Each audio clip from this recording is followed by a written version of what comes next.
hariho abakunze kuvuga ko umuntu abise abanyamwema coba ari gitutsi bega izina rimeze neza bashobora kubita mu kumva ko tangurane n'imwe ribateye n'ijyaye.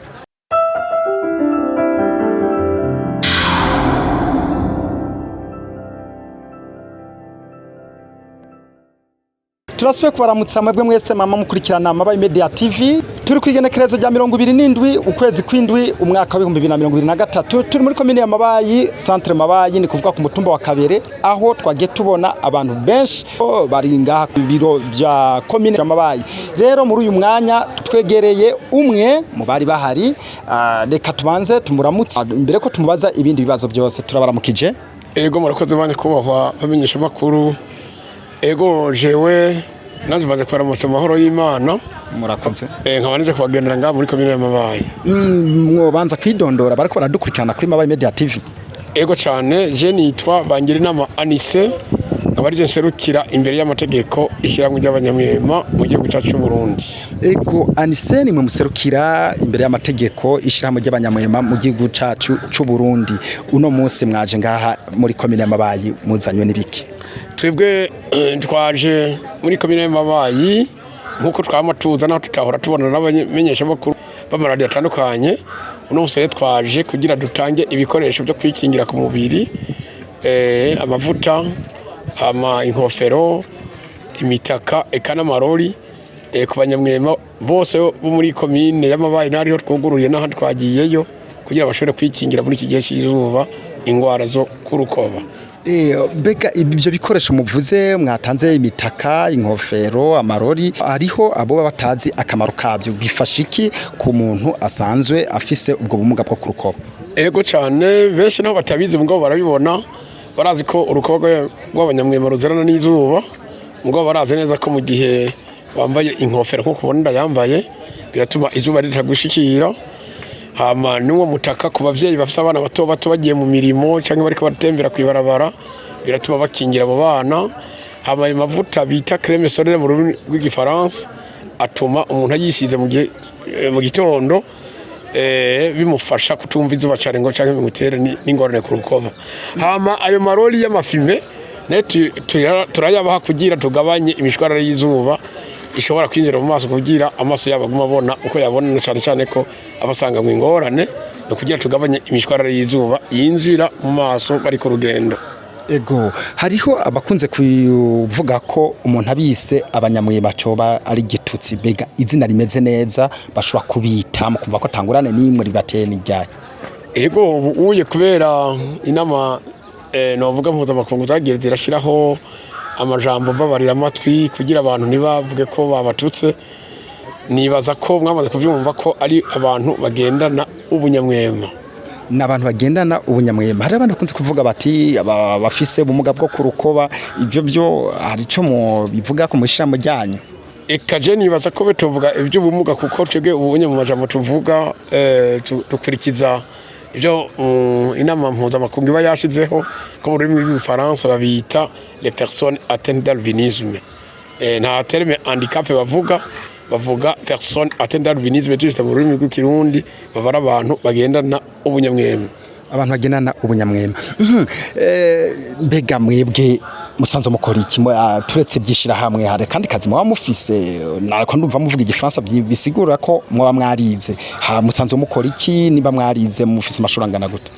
Ego jewe nkuko navuga ko nitwa Bangirinama Anise jewe narize natoye ikibazo cya leta mu mwaka w'igihumbi 1994 aho natanguriye umwaka w'indwi muri lycée cy'Ibitoki mu ntara y'iwanyu mbere.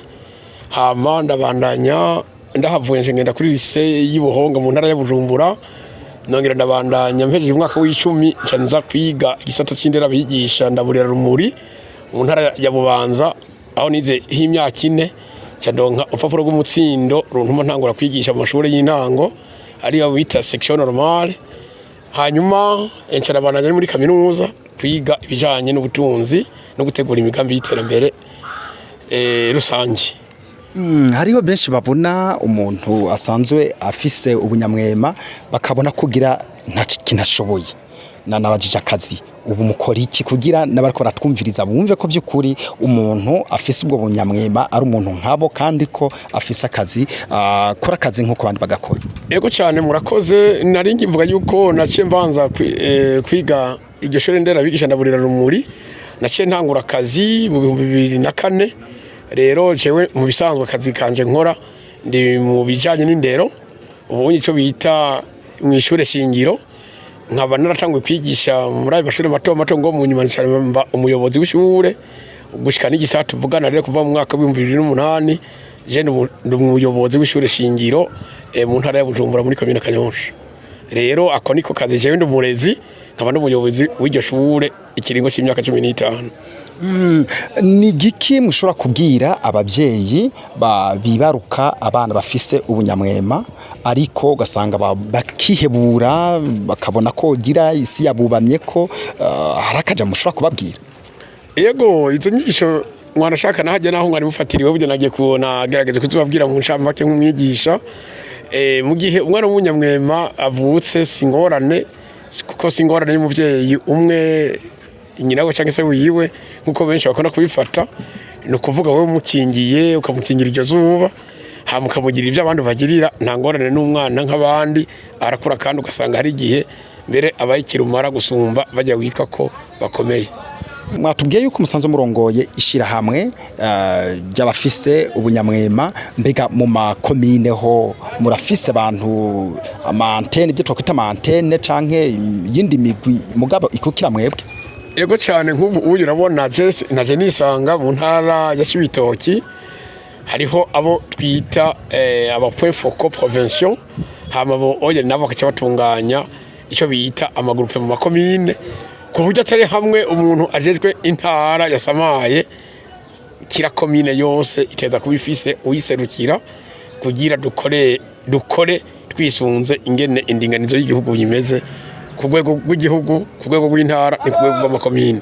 Ego mwaje gutanga amavuta, imitaka, amarori ashobora gufasha abafise ubunyamwema kugira bashobora kubaho neza. Harabo tukunze kubona bafise utuntu tumeze nk'udukomere, nabo twabonye hari nyene bari bahari usanga bafise agakomere nko ngaha kwizosi, bega byo babiva kuko utaronswa mwene ibyo bikoresho byo babiva kuki? Bwa mbere sinovuga ko atari ko taronswa ibyo bikoresho, harimo ikintu gikomeye cyane cyo kutamenya, kuko nk'inkofero ndazi abanyamwema benshi barashaka kuyigurira ngo kubera ataza akamaro kayo, ugasanga baguma baza kuzuba bacha bakora bandurira mu ingwara. No kuvuga yuko igikomeye rero twebwe ubu turagerageza gutanga inyigisho kugira n'icyo ushoboye kwigurira nk'iyo nkofero ayo mavuta uyigurira kugira ushobore kwikingira. Haje benshi babonye bagwaye haje kenshi ni ukutamenya ingere bashobora kwikingira. Ego ho barabo mufise mu terakamo? Yego twebwe imisi yose ntidushaka kurabo duterakamo duhereye kuri leta y'u Burundi cyane cyane ubushikiranganje bw'amagara y'abantu kugwanyikiza rohonya nganda sida, ubushikiranganje bwo gufatana mu nda kenshi rwo rukorana tukaje dutera nakamo n'aya mashirahamwe mpuza makungu ajejwe gukingira amagara y'abantu kugira dushobore gusanga igihe cyose abanyamwema bafise ibintu bishobora kubakingira kugira amagara yabo agume ameze neza. Ego bakunze Mabayi Media TV ni ya televiziyo yacu ari gwanyu Mabayi Media TV, jaho kuri YouTube raba aho mwironderero wandike Mabayi Media TV ucuraba munsi iki kiganiro urabe ko wamaze gufyonda handitse sabone cyangwa subscribe ukabutarabikora cubikora kugira uzokwame ushikirwa n'ibiganiro byacu twamaduriko turabashikiriza. Reka tubashimire cyane ku mwanya mushobore kuturonsa. Ego namwe murakoze kuko iyo rero twarinze tubona kumenga ni Imana ikiduha kubera batubwiye yuko atamenyesha amakuru dushaka kuronka ashobora kwandika cyangwa ashobora kuvuga kuri micro, mugabo kubona Imana ibaduha, Imana ishimwe kubona twaronsa abantu bashobora kudushirira kuri internet igikorwa duheje gukora ngaho iwanyu. Murakoze cyane ne masubire nyuma rero mugira n'urugendo rwiza. Ego namwe nibaza ko nibikorwa mu bibandanya mu mahoro n'umutekano ngaha ndabona ko hameze neza. Murakoze cyane. Ego namwe bakunze Mabayi Media TV mwadukurikiranye, reka tubipfuriza ibihe byiza, hasigara mu kindi kiganiro kizokurikira. Murakoze.